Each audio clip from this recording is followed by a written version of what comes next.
ಬೆಂಗಳೂರಿನಲ್ಲಿ ಮಾಲಾಧಾರಿಗಳಿಗೆ ಕಲ್ಲೇಟು, ತೇರು ಎಳೆಯುವಾಗ ಅನ್ಯ ಕೋಮಿನಿಂದ ಕಲ್ಲಿನ ದಾಳಿ. ನೋಡಿ, ಬೆಂಗಳೂರಿನಲ್ಲಿ ಓಂ ಶಕ್ತಿ ಮಾಲಾಧಾರಿಗಳಿಗೆ ಕಲ್ಲೇಟು ಬಿದ್ದಿದೆ. ತೇರು ಎಳೆಯುವಾಗ ಅನ್ಯ ಕೋಮಿನಿಂದ ಕಲ್ಲಿನಿಂದ ದಾಳಿಯಾಗಿದೆ. ಓಂ ಶಕ್ತಿ ಮಾಲಾಧಾರಿಗಳ ಮೇಲೆ ಅಟ್ಟಹಾಸವನ್ನ ಮೆರೆದಿದ್ದಾರೆ. ಬೆಂಗಳೂರಿನ ಜೆಜೆಆರ್ ನಗರದ ವಿಎಸ್ ಗಾರ್ಡನ್ ಬಳಿ ಆಗಿರುವಂತಹ ಘಟನೆ ಇದು. ಚಿಕ್ಕ ಮಕ್ಕಳ ಮೇಲೂ ಕಲ್ಲನ್ನ ತೂರಿದ್ದಾರೆ ದುಷ್ಕರ್ಮಿಗಳು. ರೊಚ್ಚಿಗೆದ್ದ ಓಂ ಶಕ್ತಿ ಮಾಲಾಧಾರಿಗಳಿಂದ ಪ್ರತಿಭಟನೆ.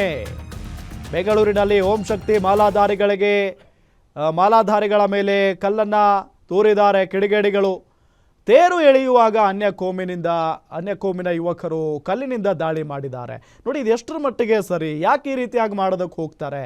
ಸಮಾಜದಲ್ಲಿ ಅಶಾಂತಿ ಸೃಷ್ಟಿ ಮಾಡೋದೇ ಇವರ ಕಾಯಕವ ಅನ್ನೋ ಒಂದು ಪ್ರಶ್ನೆಯೂ ಕೂಡ ಮೂಡುತ್ತೆ. ನೋಡಿ, ಓಂ ಶಕ್ತಿ ಮಾಲಾಧಾರಿಗಳು ಅವ್ರ ಪಾಡಿಗೆ ಅವರು ಒಂದು ಸಂಭ್ರಮಾಚರಣೆಯಲ್ಲಿ ಇದ್ದಾರೆ. ಸೊ ಈ ಸಂದರ್ಭದಲ್ಲಿ ಯಾಕೆ ಕಲ್ಲನ್ನು ತೂರಬೇಕಾಗಿತ್ತು? ಅಟ್ಟಹಾಸವನ್ನ ಮೆರೆದಿದ್ದಾರೆ. ಬೆಂಗಳೂರಿನ ಜೆಜೆಆರ್ ನಗರದ ವಿಎಸ್ ಗಾರ್ಡನ್ ಬಳಿ ಆಗಿರುವಂಥ ಘಟನೆ ಇದು. ಚಿಕ್ಕ ಮಕ್ಕಳ ಮೇಲೂ ಕೂಡ ಕಲ್ಲು ತೂರಿದ್ದಾರೆ ದುಷ್ಕರ್ಮಿಗಳು. ರೊಚ್ಚಿಗೆದ್ದ ಓಂ ಶಕ್ತಿ ಮಾಲಾಧಾರಿಗಳು ಪ್ರತಿಭಟನೆಯನ್ನ ಮಾಡಿದ್ದಾರೆ ಈ ಸಂದರ್ಭದಲ್ಲಿ.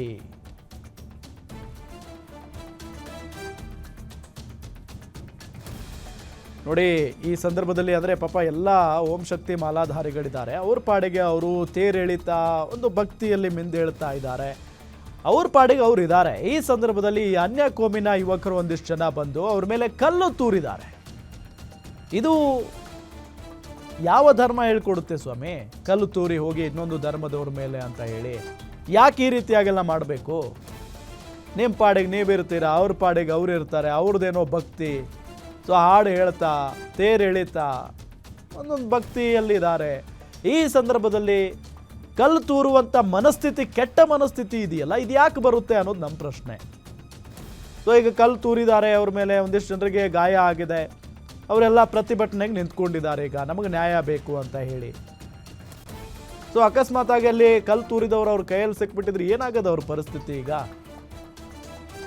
ಸೊ ಯಾಕೆ ಸಮಾಜದಲ್ಲಿ ಯಾವಾಗಲೂ ಅಶಾಂತಿ ಸೃಷ್ಟಿಸುವಂಥ ಕೆಲಸಕ್ಕಿಂತ ಕಿಡಿಗೇಡಿಗಳು ಕೈ ಹಾಕ್ತಾರೆ? ಎಲ್ಲವೂ ಕೂಡ ಶಾಂತಿಯುತವಾಗಿ ನಡಿಬೇಕಾದ್ರೆ ಯಾರಾದರೂ ಒಬ್ಬರು ಬಂದು ಈ ರೀತಿಯಾಗಿ ಮಾಡೋದು, ಇದರಿಂದ ಏನಾಗುತ್ತೆ? ಇನ್ನೊಂದು ಧರ್ಮದ ಬಗ್ಗೆ ಕೆಟ್ಟ ಭಾವನೆ ಹುಟ್ಕೊಳ್ಳುತ್ತೆ. ಯಾರೋ ಒಂದು 4 ಜನ ಕಿಡಿಗೇಡಿಗಳು ಮಾಡೋದ್ರಿಂದ.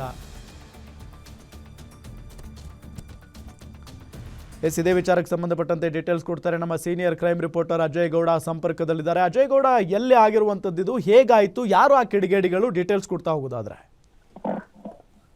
ರಾಮ, ಇವತ್ತು ಕಳೆದ 1 ಗಂಟೆ ಹಿಂದಷ್ಟೇ ಈ ಒಂದು ಜೆಜೆ ನಗರ ಪೊಲೀಸ್ ಠಾಣಾ ವ್ಯಾಪ್ತಿಯಲ್ಲಿರುವಂತಹ ಓಂ ಶಕ್ತಿ ದೇವಸ್ಥಾನ ಏನಿದೆ ಅಲ್ಲಿ ಒಂದು ಮಾಲೆಯನ್ನ ಧರಿಸಿಕೊಂಡು ಅಲ್ಲಿ ಪೂಜೆಗೆ ಕೂಡ ಸಾಕಷ್ಟು ಜನಗಳು ಕೂಡ ಸೇರಿರ್ತಾರೆ.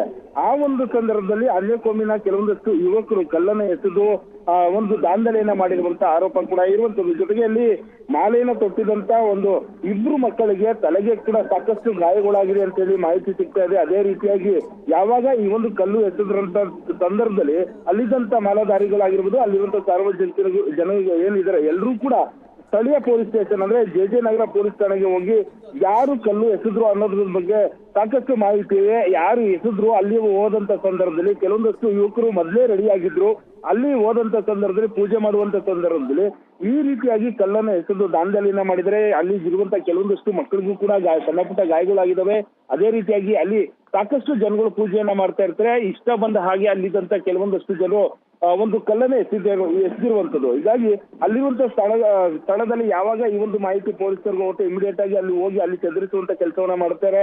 ಜೊತೆಗೆ ಅಲ್ಲಿ ಏಟು ತಿಂದಂತ ಮಕ್ಕಳಿಗೆ ಅಲ್ಲಿ ಫಸ್ಟ್ ಏಡ್ ಅನ್ನ ಮಾಡಿಸಿ ಸ್ಥಳೀಯ ಆಸ್ಪತ್ರೆಗೆ ಕರ್ಕೊಂಡು ಹೋಗಿ ಅವ್ರಿಗೆ ಚಿಕಿತ್ಸೆ ಕೊಡುವಂತ ಕೆಲಸಗಳು ಕೂಡ ಆಗ್ತಾರೆ.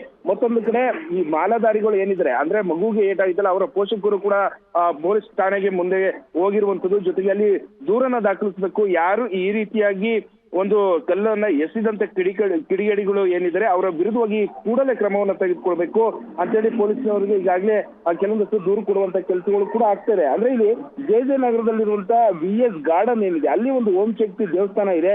ಇವತ್ತು ಹೆಚ್ಚು ಒಂದು 20 ರಿಂದ 25 ಜನ ಒಂದು ಮಾಲೆಯನ್ನ ಧರಿಸ್ಕೊಂಡಿದ್ರು, ಪೂಜೆಯನ್ನ ಮಾಡ್ತಾ ಇದ್ರು, ಮೆರವಣಿಗೆ ಹೋಗುವಂತ ಸಾಧ್ಯತೆ ಕೂಡ ಇತ್ತು. ಆ ಒಂದು ಸಂದರ್ಭದಲ್ಲಿ ಈ ರೀತಿಯಾಗಿ ಮೊದಲೇ ಪ್ರೀ ಪ್ಲಾನ್ ಅನ್ನ ಮಾಡಿಕೊಂಡು ಕಲ್ಲುಗಳನ್ನ ಶೇಖರಿಸಿಕೊಂಡು ಯಾವಾಗ ಇವರು ಮಾಲಾಧಾರಿಗಳು ಏನು ಹೋದಂತ ಸಂದರ್ಭದಲ್ಲಿ ಈ ರೀತಿಯಾದಂತ ಕಲ್ಲನ್ನ ಎಸೆದು ಈಗ ಸಾಕಷ್ಟು ದಾಂಧಲೆಯನ್ನ ನಡೆಸಿದ್ದಾರೆ. ಸದ್ಯ ಘಟನೆ ಸಂಬಂಧ ಈಗಾಗಲೇ ಪೊಲೀಸರು ಕೂಡ ಹೆಚ್ಚಿನ ಸಂಖ್ಯೆಯಲ್ಲಿ ಕೂಡ ಪೊಲೀಸ್ ಠಾಣೆಯಲ್ಲಿ ಇದ್ದಾರೆ. ಯಾಕಂದ್ರೆ 50ರಿಂದ 60 ಜನಕ್ಕೂ ಹೆಚ್ಚು ಸಾರ್ವಜನಿಕರು ಜೊತೆಗೆ ಕಲ್ಲು ಏಟು ತಿಂದಂತಹ ವ್ಯಕ್ತಿಗಳು ಎಲ್ಲರೂ ಕೂಡ ಠಾಣೆ ಮುಂಭಾಗದಲ್ಲಿದ್ದಾರೆ. ಹೆಚ್ಚುವರಿಯಾಗಿ ಈಗಾಗಲೇ ಪೊಲೀಸರು ಕೂಡ ನಿಯೋಜನೆ ಮಾಡಿ KSRP ತುಕಡಿಯನ್ನು ಕೂಡ ಸ್ಟೇಷನ್ ಮುಂದೆ ನಿಯೋಜನೆ ಮಾಡಲಾಗಿದೆ. ಜೊತೆಗೆ ಮತ್ತೆ ಅಲ್ಲಿ ಸಾಕಷ್ಟು ಜನಗಳು ಸೇರೋದ್ರಿಂದಾಗಿ ಮತ್ತೆ ಗಲಾಟೆ ಆಗ್ಬಹುದು, ಏನಾದ್ರೂ ಅನಾಹುತ ಆಗ್ಬಹುದು ಅಂತ ಹೇಳಿ ಆ ಒಂದು ನಿಟ್ಟಿನಲ್ಲಿ ಪೊಲೀಸರು ಕೂಡ ಠಾಣೆ ಮುಂಭಾಗದಲ್ಲಿ ಸಾಕಷ್ಟು ಜಮಾವಣೆ ಆಗಿರುವಂತದ್ದು. ಸದ್ಯ ದೂರನ್ನು ಕೂಡ ಈಗಾಗಲೇ ಕೊಡ್ತಾ ಇದ್ದಾರೆ. FIR ದಾಖಲಿಸಿಕೊಂಡು ಪೊಲೀಸರು ಸ್ಥಳೀಯ CCTVಗಳನ್ನ ವಶಕ್ಕೆ ಪಡೆಯಬೇಕಾಗುತ್ತೆ. ಯಾರು ಈ ಒಂದು ಕಲ್ಲನ್ನ ಎಸೆದ್ರು, ಯಾಕಾಗಿ ಈ ಒಂದು ಕಲ್ಲನ್ನ ಎಸೆದಿದ್ದಾರೆ, ಈ ಒಂದು ಕೃತ್ಯ ಎಸಗೋದಕ್ಕೆ ಕಾರಣ ಏನು, ಸದ್ಯ CCTVನ ವಶಕ್ಕೆ ಪಡಿತಾ ಇದ್ದಾರೆ ಪೊಲೀಸರು ಕೂಡ. ಆ ಒಂದು ಸಂದರ್ಭದಲ್ಲಿ ಯಾಕೆ ಈ ಘಟನೆ ಆಯ್ತು ಅನ್ನೋದನ್ನ ತನಿಖೆನ ಮಾಡ್ಬೇಕಾಗುತ್ತೆ. ರಾಮ್, ಅಜಯಗೌಡ, ಇತ್ತೀಚಿನ ದಿನಗಳಲ್ಲಿ ಅದು ಯಾಕೋ ಏನೋ ಒಂದು ಕಡೆ ಈಗ ನೋಡಿ, ಫಾರ್ ಎಕ್ಸಾಂಪಲ್ ಇದನ್ನೇ ತಗೊಳ್ಳೋಣ. ಈಗ ಅವ್ರ ಪಾಡಿಗೆ ಅವರು ಆರಾಮಾಗಿ ಭಕ್ತಿಯಲ್ಲಿ ಮೆಂದೇಳ್ತಾ ಇದ್ದಾರೆ, ತೇರೆಳಿತಾ ಇದ್ದಾರೆ. ಈ ಸಂದರ್ಭದಲ್ಲಿ ಬಂದು ಕಲ್ಲುಗಳನ್ನು ಬಿಸಾಕ್ತಾರೆ ಅಂತ ಅಂದರೆ ಅವರ ಮನಸ್ಥಿತಿ ಅಂತದ್ದು ಯಾಕೆ ಇತ್ತೀಚಿನ ದಿನಗಳಲ್ಲಿ ಇಂಥ ಘಟನೆಗಳು ಪದೇ ಪದೇ ಆಗ್ತಾ ಇದ್ದಾವೆ ಅಂತ? ಖಂಡಿತ ಅಂದ್ರೆ ನಾವು ಸಾಕಷ್ಟು ಎಕ್ಸಾಂಪಲ್ಗಳನ್ನ ನೋಡ್ಬೇಕಾಗುತ್ತೆ. ಅಂದ್ರೆ ಇಲ್ಲಿ ಮಂಡ್ಯದ ನಾಮಂಗಲದಲ್ಲಿ ಗಣೇಶ ಮೆರವಣಿಗೆ ಆಗುವಂತ ಸಂದರ್ಭದಲ್ಲಿ ಈ ಮಸೀದಿ ಮುಂದೆ ಹೋದಂತ ಸಂದರ್ಭದಲ್ಲಿ ಅಲ್ಲೂ ಕೂಡ ಕಲ್ಲು ತೂರಾಟ ಆಗಿತ್ತು, ದೊಡ್ಡ ಮಟ್ಟದ ಜಗಳ ಆಗಿತ್ತು. ಎರಡು ಕಡೆಗಳಲ್ಲಿ ಅಂದ್ರೆ ಏನ್ ಬೇರೆ ಅನ್ಯ ಕೋಮಿನ ಯುವಕರು ಸೇರಿದಂತೆ ಅಲ್ಲಿ ಗಣೇಶನ ಮೆರವಣಿಗೆ ಮಾಡ್ತಿದ್ದಂತ ಯುವಕರು ವಿರುದ್ಧವಾಗಿ ಕೂಡ ಒಂದು 50 ಜನರ ವಿರುದ್ಧವಾಗಿ FIR ಕೂಡ ದಾಖಲಾಗಿತ್ತು. ಅದು ಒಂದ್ ಕಡೆ ಆಯ್ತು. ಅದಾದ ನಂತರವಾಗಿ ಈಗ ಬಳ್ಳಾರಿಯಲ್ಲಿ ನೋಡಿದ್ವಿ, ಕೇವಲ ಬ್ಯಾನರ್ ವಿಚಾರವಾಗಿ ಟ್ವೀಟ್ ಕೂಡ ನಡೆದಿದೆ. ಅದು ಒಂದ್ ಕಡೆ. ಅದೇ ರೀತಿಯಾಗಿ ಸಾಕಷ್ಟು ಘಟನೆಗಳು ಯಾವಾಗ ಹಿಂದೂ ಸಂಭ್ರಮ ಆಚರಣೆಯನ್ನ ಮಾಡುವಂತ ಸಂದರ್ಭದಲ್ಲಿ ಈ ರೀತಿಯಾಗಿ ಅನ್ಯ ಕೋಮಿನ ಯುವಕರು ಗಲಾಟೆಯನ್ನ ಮಾಡಿ ವಿಧ್ವಂಸಕ ಕೃತ್ಯವನ್ನ ಎಸಗ್ತಾ ಇದ್ದಾರೆ. ಒಂದ್ ಕಡೆ ಗಣೇಶ ಮೆರವಣಿಗೆ ವಿಚಾರದಲ್ಲಿ ಕೂಡ ಸಾಕಷ್ಟು ಗಲಾಟೆ ಆಗ್ತಾರೆ. ಒಂದ್ ಕಡೆ ಹನುಮ ಜಯಂತಿ ಆಚರಣೆ ಮಾಡ್ತಾ ಇದ್ದಂತ ಮಂಡ್ಯದ ಕೆರಗೋಡು ಏನಿದೆ, ಅಲ್ಲೂ ಕೂಡ ಇದೇ ರೀತಿಯಾದಂತ ಕಲ್ಲು ಹೋರಾಟ ನಡೆದಿತ್ತು, ದೊಡ್ಡ ಮಟ್ಟದ ಹೋರಾಟ ಕೂಡ ನಡೆದಿತ್ತು. ನಂತರ ಮದ್ದೂರಲ್ಲೂ ಕೂಡ ಇದೇ ರೀತಿಯಾದಂತ ಮೆರವಣಿಗೆಯ ಸಂದರ್ಭದಲ್ಲಿ ಈ ರೀತಿಯಾಗಿ ಕಲ್ಲು ಎಸೆಯುವಂಥದ್ದು, ಬಾಟ್ಲನ್ನ ಹೊಡೆಯುವಂಥದ್ದು, ಹೀಗೆ ಸಾಕಷ್ಟು ಬಾರಿ ಹಿಂದೂಗಳ ಹಬ್ಬದ ದಿನಾಚರಣೆಯಲ್ಲಿ ಪಾಲ್ಗೊಂಡಿದ್ದಂತ ಹಿಂದೂಗಳ ಮೇಲೆ ಈ ರೀತಿಯಾಗಿ ದೌರ್ಜನ್ಯ ಎಸಗ್ತಾ ಇದ್ದಾರೆ. ಹೀಗಾಗಿ ಈ ಕೂಡಲೇ ಪೊಲೀಸರು ಕೂಡ ಸ್ಥಳಕ್ಕೆ ಹೋಗಿದ್ದಾರೆ. ಅಲ್ಲಿ ಸ್ಥಳ ಮಾರ್ಜನನ್ನು ಕೂಡ ಮಾಡಿರುವಂತದ್ದು. ಜೊತೆಗೆ ಯಾರು ಈ ಒಂದು ಕೃತ್ಯವನ್ನು ಎಸಗಿದ್ರು ಅನ್ನೋದ್ರ ಬಗ್ಗೆ ಕೂಡ ತನಿಖೆನ ಮಾಡಬೇಕಾಗುತ್ತೆ. ಜೊತೆಗೆ ಇಲ್ಲಿ ಪ್ರಮುಖವಾಗಿ ಅಲ್ಲಿ CCTVನ ವಶಕ್ಕೆ ಪಡೆದ ನಂತರವಷ್ಟೇ ಮತ್ತಷ್ಟು ಮಾಹಿತಿಗಳು ಸಿಗ್ಬೇಕಾಗುತ್ತೆ. ಯಾರು ಈ ಒಂದು ಘಟನೆಗೆ ಕಾರಣ, ಜೊತೆಗೆ ಯಾರಾದ್ರೂ ಪ್ರಚೋದನೆ ಏನಾದ್ರು ನೀಡಿದ್ರೆ ಕಲ್ಲು ಎಸೆದಕ್ಕೆ, ಬಾಟ್ಲನ್ನ ಹೊಡೆಯೋದಕ್ಕೆ, ಈ ರೀತಿಯಾಗಿ ತನಿಖೆನ ಮಾಡಬೇಕಾಗುತ್ತೆ. ಹೀಗಾಗಿ CCTV ಸಾಕಷ್ಟು ಪ್ರಾಮುಖ್ಯತೆಯನ್ನು ಪಡ್ಕೊಳ್ಳುತ್ತೆ, ಪ್ರಬಲವಾದಂತ ಸಾಕ್ಷಿ ಆಗುತ್ತೆ. ಪೊಲೀಸರು ಈ ನಿಟ್ಟಿನಲ್ಲಿ ಕೂಡ ಈಗ ಸ್ಥಳಕ್ಕೆ ಈಗಾಗಲೇ ಅಲ್ಲಿ ಹೋಗಿ 144 ಸೆಕ್ಷನ್ ಜಾರಿ ಮಾಡುವಂತ ಚಾನ್ಸಸ್ ಕೂಡ ಇದೆ. ಯಾಕಂದ್ರೆ ಅಲ್ಲಿ ಎರಡೂ ಒಂದು ಅನ್ಯ ಕೋಮಿನ ಜನಗಳು ಕೂಡ ಸಾಕಷ್ಟು ಜನ ಇರೋದ್ರಿಂದ ಅಲ್ಲಿ ಯಾವುದೇ ರೀತಿಯಾದಂತಹ ಅಹಿತರ ಘಟನೆ ಆಗದಂತೆ ಅದಕ್ಕೆ ಬೇಕಾದಂತ ಪೊಲೀಸ್ ಸಿದ್ಧತೆಯನ್ನ, ಜೊತೆಗೆ ಠಾಣೆಯ ಮುಂಭಾಗದಲ್ಲಿ ಕೂಡ ಈಗಾಗಲೇ KSRP ಸೇರಿದಂತೆ ಕೆಲವೊಂದಷ್ಟು ಬ್ಯಾರಿಕೇಡ್ಗಳನ್ನು ಕೂಡ ನಿಯೋಜನೆ ಮಾಡ್ಕೊಂಡಿದ್ದಾರೆ. ಆ ಸಾಕಷ್ಟು ಸಂಖ್ಯೆಯಲ್ಲಿ ಪೊಲೀಸರು ಕೂಡ ಭದ್ರತೆಯನ್ನು ಕೊಟ್ಟಿದ್ದಾರೆ. ಇಲ್ಲಿ ಪ್ರಮುಖವಾಗಿ ಕಲ್ಲು ಎಸೆದಂತ ಆರೋಪಿಗಳು ಯಾರು, ಈ ಒಂದು ಕೃತ್ಯವನ್ನು ಎಸಗೋದಕ್ಕೆ ಪ್ರಮುಖ ಕಾರಣ ಏನು ಅನ್ನೋದನ್ನು ಕೂಡ ತನಿಖೆ ನಂತರವಷ್ಟೇ ಮತ್ತಷ್ಟು ಮಾಹಿತಿ ಬರಬೇಕಾಗಿದೆ. ರಾಮ್.